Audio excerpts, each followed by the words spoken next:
वैशाख मास में विविध वस्तुओं के दान का महत्व तथा वैशाख स्नान के नियम। नारद जी कहते हैं, वैशाख मास में धूप से तपे और थकेमांद ब्राह्मणों को श्रमनाशक सुखद पलंग देकर मनुष्य कभी जन्म मृत्यु आदि के क्लेशों से कष्ट नहीं पाता। जो वैशाख मास में पहनने के लिए कपड़े और बिछावन देता है, वह उसी जन्म में सब भोगों से संपन्न हो जाता है और समस्त पापों से रहित हो ब्रह्म निर्वाण मोक्ष को प्राप्त होता है। जो तिनके की बनी हुई या अन्य खजूर आदि के पत्तों की बनी हुई चटाई दान करता है, उसकी उस चटाई पर साक्षात भगवान विष्णु शयन करते हैं। चटाई देने वाला बैठने और बिछाने आदि में सब ओर से सुखी रहता है। जो सोने के लिए चटाई और कंबल देता है, वह उतने ही मात्र से मुक्त हो जाता है। निद्रा से दुहक का नाश होता है, निद्रा से थकावट दूर होती है और वह निद्रा चटाई पर सोने वाले को सुखपूर्वक आ जाती है। धूप से कष्ट पाए हुए श्रेष्ठ ब्राह्मण को जो सूक्ष्मतर वस्त्र दान करता है, वह पूर्ण आयु और परलोक में उत्तम गति को पाता है। जो पुरुष ब्राह्मण को फूल और रोली देता है, वह लौकिक भोगों का भोग करके मोक्ष को प्राप्त होता है। जो खस, कुश और जल से वासित चंदन देता है, वह सब भोगों में देवताओं की सहायता पाता है तथा उसके पाप और दुख को हानि होकर परमानंद की प्राप्ति होती है। वैशाख के धर्म को जानने वाला जो पुरुष गोरोचन और कस्तूरी का दान करता है, वह तीनों तापों से मुक्त होकर परम शांति को प्राप्त होता है। जो विश्रामशाला बनवाकर प्याऊसहित ब्राह्मण को दान करता है, वह लोकों का अधिपति होता है। जो सड़क के किनारे बगीचा, पोखरा, कुओं और मंडप बनवाता है, वह धर्मात्मा है, उसे पुत्रों की क्या आवश्यकता है। उत्तम शास्त्र का श्रवण, तीर्थयात्रा, सत्संग, जलदान, अन्नदान, पीपल का वृक्ष लगाना तथा पुत्र, इन 7 को विज्ञ पुरुष संतान मानते हैं। जो वैशाख मास में तापनाशक तक्र दान करता है, वह इस पृथ्वी पर विद्वान और धनवान होता है। धूप के समय मट्टे के समान कोई दान नहीं, इसलिए रास्ते के थकेमांदे ब्राह्मण को मट्ठा देना चाहिए। जो वैशाख मास में धूप की शांति के लिए दही और खाड़ दान करता है तथा विष्णु प्रिय वैशाख मास में जो स्वच्छ चावल देता है, वह पूर्ण आयु और संपूर्ण यज्ञों का फल पाता है। जो पुरुष ब्राह्मण के लिए गोघृत अर्पण करता है, वह अश्वमेध यज्ञ का फल पाकर विष्णुलोक में आनंद का अनुभव करता है। जो दिन के ताप की शांति के लिए सायंकाल में ब्राह्मण को ऊख दान करता है, उसको अक्षय पुण्य प्राप्त होता है। जो वैशाख मास में शाम को ब्राह्मण के लिए फल और शरबत देता है, उससे उसके पितरों को निश्चय ही अमृतपान का अवसर मिलता है। जो वैशाख के महीने में पके हुए आम के फल के साथ शरबत देता है, उसके सारे पाप निश्चय ही नष्ट हो जाते हैं।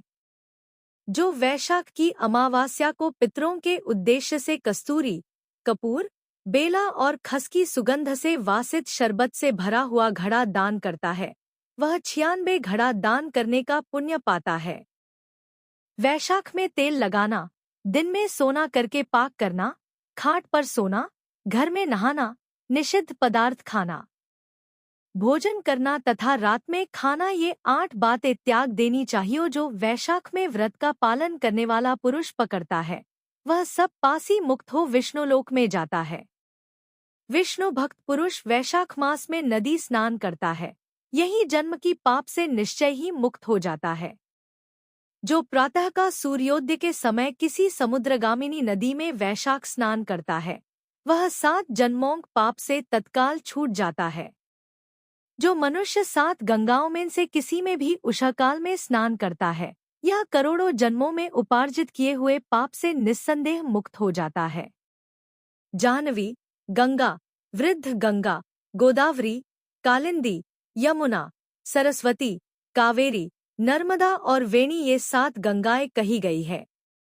2 वैशाख मास आने पर जो प्रातःकाल बावलियों में स्नान करता है, उसके महापातकों का नाश हो जाता है।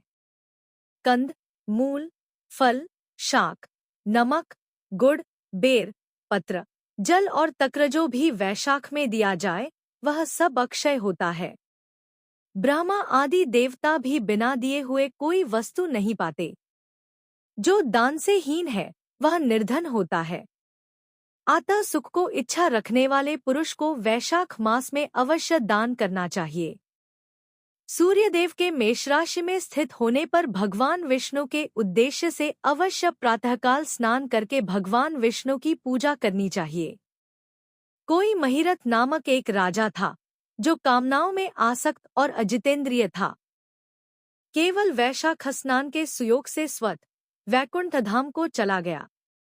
वैशाख मास के देवता भगवान मधुसूदन है, अतएव वह सफल मास है। वैशाख मास में भगवान को प्रार्थना का मंत्र इस प्रकार है।